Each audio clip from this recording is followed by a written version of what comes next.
Assalamualaikum and a very good evening to you, ladies and gentlemen. I'm Muhammad Yusuf and this is TVS News at 5. Let us begin with our top story. Premier of Sarawak, Datuk Petinggi Tan Sri Abang Johari Tun Openg, today spoke at the World Hydrogen Summit 2022 in Rotterdam, the Netherlands. At the summit, Abang Johari told the international audience that Sarawak is a rising tiger in renewable energy and ready to welcome the investment of other countries in the hydrogen economy. Part of Sarawak's post-COVID-19 development strategy 2030, Abang Johari said Sarawak is now the largest provider of renewable energy in Malaysia, supplying clean energy to almost 3 million people across Sarawak and in West Kalimantan. Abang Johari also noted that Sarawak government is in the midst of exploring sustainable aviation fuel, to which could be the key to sustainable air travel and reducing carbon emissions.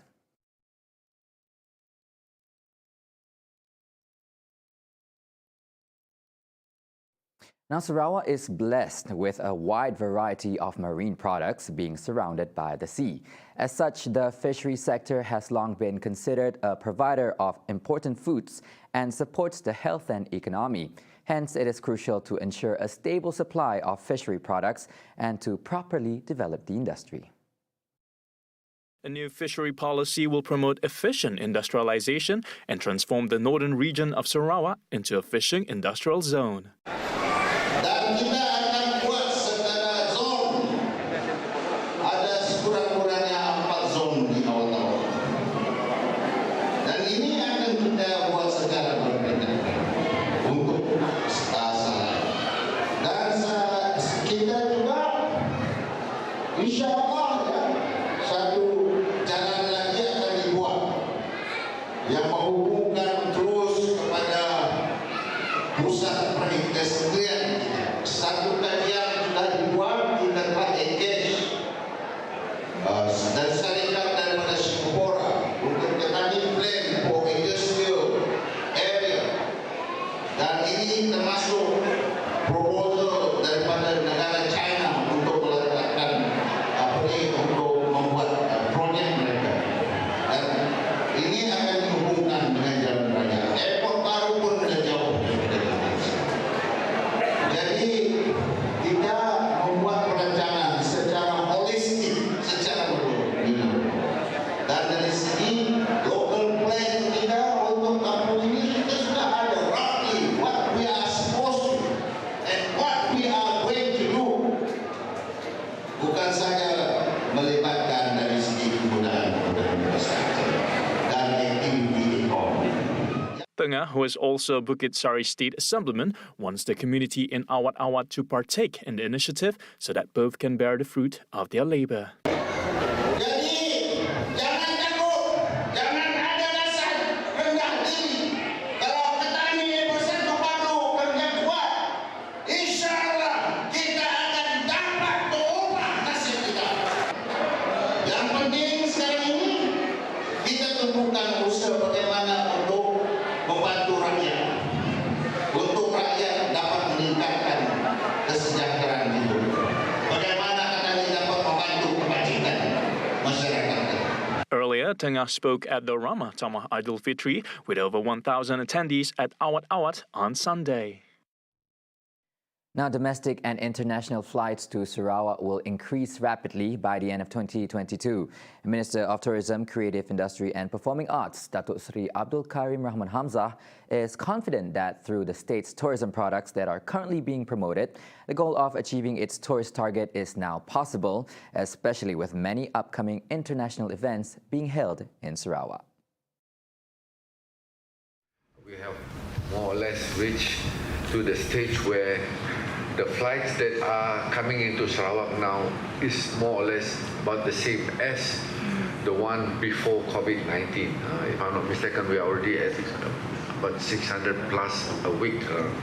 We are very confident that more international conferences as well as sport events will soon be coming to our shows. In short, we are back in business. Among the major events are the Kuching and Miri marathons to be held in October and November, respectively. Karim anticipates participations from Bruneians, Singaporeans and West Malaysians as registration for the marathon have begun. What are the categories for Kuching Marathon? There are 4 categories: the 5 kilometer, the 10 kilometer, the half marathon that is 21 kilometers, and the full marathon that is 42 kilometer. For the Miri marathon, I understand just now from what has been explained, there are only 2 categories. 3 categories: the 42 kilometer, that is a full marathon; the half marathon, 21 kilometer, and the 10 kilometer. They don't have. Well, I'm pleased to also announce that runners can now do their online registration at the respective website through www.marathonkuching.com and www.marathonmiri.com from today's onward. The lineup for the 17th edition of the Borneo Jazz Festival has been announced. Themed Jazz and the Jungle, this year's performance will feature prodigious names in jazz from the United States, Japan, Singapore, and even Sarawak. Back after a 2-year hiatus, this year's event will be held in a hybrid manner, both physically and virtually. And although we have lifted up all our borders, restriction and so forth, it is a real test for the industry in itself and the concert in itself to bring in visitors to the state of Sarawak. We have done and we have looked into curating it as cross-generational kind of a event where the young and the old, will enjoy the music. According to the event artistic director Evelyn He, expect cross-generational genres from soul to bossa nova, new jazz to hip-hop. Among the headliners include Steve Thornton and his band Afro Asia, Asia Beat, Alame Fernandez and Richard Jackson, and Q Sound. Outside of the main stage, visitors can also look forward to the pre-festival activities such as the Eco Drum Workshop, which include the participation of school students and the Sapet Evolution.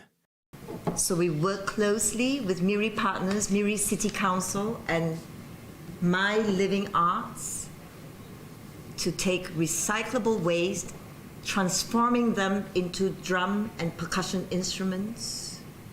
To be held in Coco Cabana, Miri, the Borneo Jazz Festival will be held from June 24th to June 26th.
Love.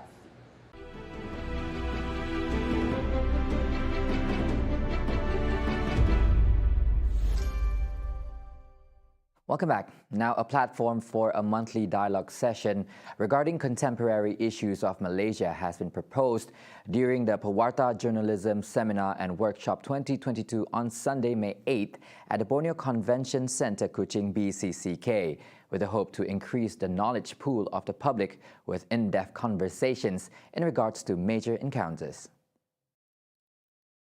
These dialogue sessions would include veteran journalists and other experts to speak into these matters. Toman Mamora, a communication and research consultant, said that he also hopes these dialogue sessions will be able to help younger journalists in expanding their pool of knowledge in the industry. That's why I mentioned that you've got to create a pool of knowledge, and one way to doing that would be to gather the senior journalists who may be retired to be engaged in a monthly forum online where they talk, they engage in discourse on a particular subject that is topical to the present day situation. And in so doing, they'll be able to they themselves will be going through a learning experience. So you can actually observe the learning curve. The learning curve will broaden their strength, their confidence, their knowledge, and in the process they'll be able to pass on that information to journalists down the line. The theme for the seminar was the meeting of minds. How can we move forward in the newspaper industry and journalism in Sarawak? Many issues like the success and failures and the greatest challenge of media industries were discussed with a panelist of 5 veteran journalists. Meanwhile, Pewarta is a non-governmental organization NGO set up for freelance journalists in Kuching to provide an avenue for the members to have a platform to continue to contribute to the well-being of the society and to look after the welfare of freelance journalists. Now, Yoon Suk-yeol sees surge to the summit of South Korean politics on Tuesday, May 10th, when the man who once dreamt of becoming a pastor but was nicknamed Fighting Cock for his tenacity as a prosecutor is sworn in as president. Yoon formally joined politics when he announced his candidacy in June 2021 after he was courted by the conservative bloc for showcasing his relentless nature through filing bribery charges against a key aide to outgoing President Moon Jae-in, the same man who hired him. This became his cause for the recent election to fight corruption and to elevate the country's economic playing field while seeking a tougher line on North Korea. 이제 우리는 이런 부패하고 무능한 세력의 집권 연장과 국민 약탈을 막아야 합니다. 여기에 동의하는 모든 국민과 세력은 힘을 합쳐야 합니다. 그래서 반드시 정권 교체를 이루어내야 합니다. His colleagues have described him as feisty and gregarious, which led to him climbing the career ladder. Even so, he values trust among peers and loves socializing over drinks, maintaining long-standing links with friends who now occupy key government and corporate posts.